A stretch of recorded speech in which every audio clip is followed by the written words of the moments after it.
গোবিন্দ কৃষ্ণ মাধৱৰ কথাৰে হেঁপাহ।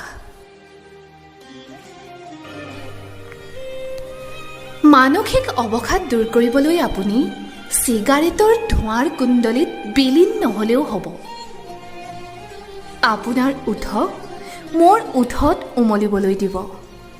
দিনটোত সমস্ত অৱসাদ এনেকৈও আঁতৰ হ'ব।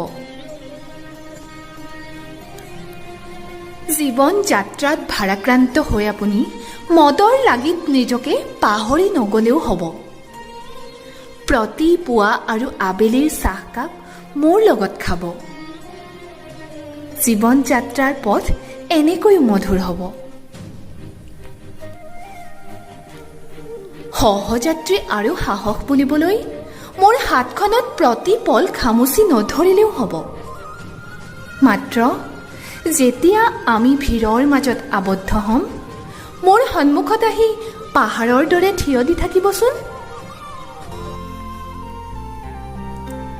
যৌনতাৰ উন্মাদনাত নিশা হ'লেই আপুনি মোৰ চাদৰৰ আঁচলখন খুলি নিদিলেও হ'ব। মোৰ চকুলৈ চাই কপালত এটা চুমা আঁকি দিব। আৱৰণবোৰ এপদ এপদকৈ নিজেই খহি পৰিব।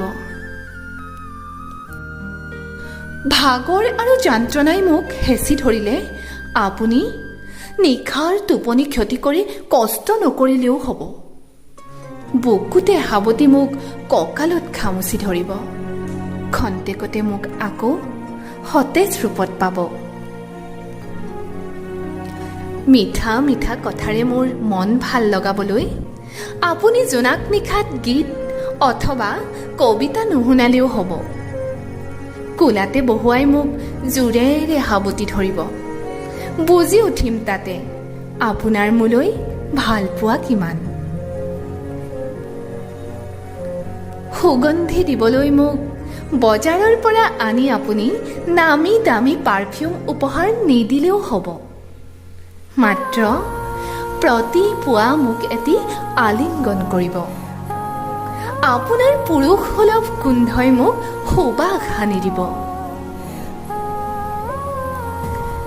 ফুৰাবলৈ বুলি আপুনি মোক দূৰ দূৰণিৰ মনোমোহা ঠাইলৈ নিনিলেও হ'ব। ঘৰখনেই আমাৰ সপোনৰ পৃথিৱী হ'ব। মাথো আজীৱন মোক আপোনাৰ একমাত্ৰ কৰি ৰাখিব।